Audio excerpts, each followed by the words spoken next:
और इस वक्त की बड़ी और सावधान करने वाली खबर, कोरोना एक बार फिर लोगों को डराने लगा है। देश में कोरोना से 2 लोगों की जान जा चुकी है। बेंगलुरु में 84 साल के बुजुर्ग ने दम तोड़ा, तो वहीं महाराष्ट्र के ठाणे में भी एक की मौत हो गई। वहीं अलग अलग राज्यों में कोरोना के नए मामले सामने आ रहे हैं, जिनमें केरल, गुजरात, गोवा, महाराष्ट्र, कर्नाटक, तमिलनाडु, तेलंगाना और दिल्ली में नए मामलों में इजाफा हुआ है। दिल्ली के बाद गुरुग्राम में भी देखिए कोरोना ने दस्तक दी। गुरुग्राम में कोरोना के 2 केस अब तक सामने आए हैं, तो वहीं दिल्ली के करीब नोएडा में एक एक्टिव केस इस वक्त सामने आ रहा है। उधर केंद्रीय स्वास्थ्य सचिव ने देश में कोविड-19 की स्थिति की समीक्षा भी की और कहा कि कुछ राज्यों में कोविड-19 के मामले सामने आए हैं, लेकिन घबराने की जरूरत नहीं है, क्योंकि ज्यादातर मरीजों के लक्षण बहुत हल्के हैं और वो घर पर ही आराम से ठीक हो रहे हैं, यानी कि होम क्वारंटीन इस वक्त में है, होम आइसोलेशन में है, जिसमें उनका इलाज जारी है। लेकिन इस बीच दिल्ली में कोरोना के करीब देखिए 23 मामले यहां पर सामने आए हैं और सरकार एक्शन मोड में है। स्वास्थ्य मंत्रालय ने बताया कि कोरोना से घबराने की जरूरत नहीं है। अस्पतालों को bed, oxygen cylinder, testing kit और वैक्सीन की उपलब्धता बनाए रखने के भी निर्देश दिए गए हैं। डॉक्टरों के मुताबिक इस वेरिएंट से घबराने की जरूरत नहीं है, लेकिन सावधानी बरतने की बेहद जरूरत है।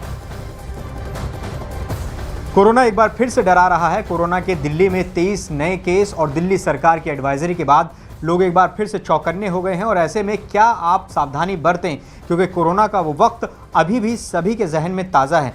क्या सावधानियां होंगी और क्या अभी का जो वेरिएंट है वो किस तरह से है, किस तरह से वो काम कर रहा है, इसी पर बातचीत करने के लिए हमारे साथ मौजूद हैं मशहूर दिल्ली के डॉक्टर एम वली। सर, अभी जो कोरोना की नया वेरिएंट है उसको लेकर क्या आप कहना चाहेंगे, कितना ये डेडली है और क्या इससे अभी नुकसान हो सकता है? देखिए, ये जो वेरिएंट्स आए हैं JN1 के वेरिएंट्स हैं और वो अगस्त 2023 में आइडेंटिफाई हुआ था। अब ये उसके सब वेरिएंट्स जो आए हैं जिनकी वजह से इसकी बात शुरू हुई है, ये वेरिएंट सिंगापुर में, हांगकांग में आइडेंटिफाई किए गए। यहाँ भी हैं LF17 और LB18। देखिए, इसमें मैं ये कह रहा हूँ कि ये पुराने वेरिएंट हैं, इनके सब वेरिएंट इतने घातक नहीं हैं, लेकिन ट्रांसमिसिबिलिटी इनकी बहुत हाई है। तो अगर एक को होगा घर में तो और लोगों को होगा। और दिल्ली में कोरोना के करीब देखिए 23 मामले सामने आ चुके हैं। सरकार एक्शन मोड में है। स्वास्थ्य मंत्रालय ने बताया कि कोरोना से घबराने की जरूरत नहीं, लेकिन इस बीच महाराष्ट्र के ठाणे से भी कोरोना से एक मरीज की जान चली गई। ये चिंताजनक रहा, जबकि वहां पर 8 नए मामलों की पुष्टि हुई है। ठाणे म्यूनिसिपल कॉर्पोरेशन के मुताबिक अब शहर में 18 एक्टिव मरीज है कोरोना के। इनमें से एक को अस्पताल में भर्ती कराया गया है, जबकि बाकी होम आइसोलेशन में है और सभी की हालत स्थिर बताई गई है। देखिए, अस्पताल में भर्ती 21 साल के जिस युवक की जान चली गई कोविड की वजह से, अगर बीमारी की हिस्ट्री देखी जाए तो पहले से ही शुगर की गंभीर बीमारी से वो ग्रस्त था।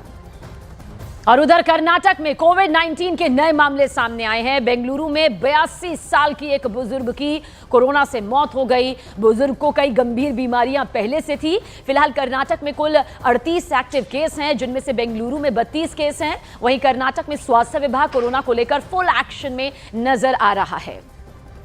और साथ ही मध्य प्रदेश के इंदौर शहर में करीब 1 महीने बाद फिर कोविड-19 के 2 नए मामले सामने आए। दोनों युवक 30 और 35 साल के हैं और देश भर में ट्रैवल करते रहते हैं। एक की ट्रैवल हिस्ट्री केरल से जुड़ी हुई है। दोनों को होम आइसोलेट किया गया, जहां उनकी हालत सामान्य है, यानी कि घर में ही इलाज कोविड-19 का जारी है। हमारे पास 5 केस पॉजिटिव आए हैं, जिसमें से 2 केस परसों हम लोगों के पास में पॉजिटिव आए हैं। उसमें से एक की उम्र जो है वो 33 साल है, एक की उम्र 30 साल की है। एक जो 33 साल की उम्र के हैं वो मुसाखेड़ी एरिया का है और उसकी जो है ट्रेवल हिस्ट्री जो है देखिए, तो उसकी केरल की ट्रेवल हिस्ट्री है। तो वो हम लोगों को प्रिकॉशन के तौर पे जो हमारी हेल्थ टीम थी वो विजिट भी कर ली है, उनका कॉन्टैक्ट ट्रेसिंग भी कर लिया है। उनमें ऐसे कोई दूसरे जो कॉन्टैक्ट पर्सन आए उनमें कहीं ऐसे कोविड के लक्षण नहीं मिल रहे हैं। और मध्य प्रदेश के उज्जैन में भी एक 47 साल की महिला की कोरोना रिपोर्ट पॉजिटिव आई है, जिसके बाद प्रशासन अलर्ट मोड पर आ गया। अस्पतालों में लोगों को मास्क पहनने की हिदायत दी गई है।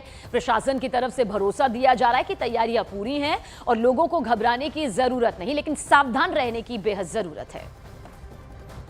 उज्जैन में ऐसी कोई अभी खबर नहीं आई है और चूंकि हमारा अस्पताल काफ़ी बड़ा है और हमने पूरी चाक चौबंद व्यवस्था कर रखी है। हमारे यहाँ 2 ऑक्सीजन प्लांट हैं और दोनों तैयार हैं, कोई दिक्कत नहीं है। बाकी ऑक्सीजन सिलेंडर भी भरे हुए हैं, ऑक्सीजन की ऐसी कोई किल्लत नहीं है। और रही ये बात कि मास्क चूँकि सीजन ऐसा चल रहा है तो मास्क लगाना भी जरूरी है।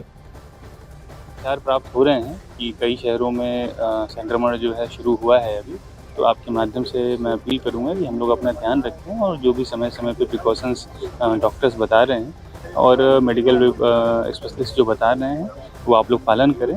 और कोई पैनिक की ज़रूरत नहीं है, कोई घबराने की ज़रूरत नहीं है। हमारी सारी व्यवस्थाएं हैं और बिल्कुल घबराने की कोई आवश्यकता नहीं। और गुजरात के सूरत शहर में कोविड-19 के 2 मामले सामने आए हैं। सूरत म्यूनिसिपल कॉर्पोरेशन की हेल्थ ऑफिसर खुशबू पटेल ने इस बात की पुष्टि की। कोरोना के इन मामलों के बाद स्वास्थ्य विभाग ने सतर्कता और ज्यादा बढ़ा दी है और संबंधित इलाकों में निगरानी भी शुरू कर दी गई। स्वास्थ्य अधिकारी लगातार निगरानी कर रहे हैं और संभावित लक्षणों वाले लोगों की टेस्टिंग भी की जा रही है।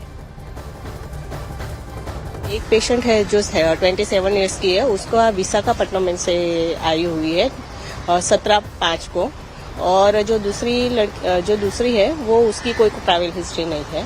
और इनके साइन सिम्टम तो नॉर्मल जो वायरल जैसे होते हैं वही है। फीवर है, कफ है या थोड़ा थकान जैसा होता है और सर्दी खांसी होती है, और कोई डेंजर साइन नहीं है।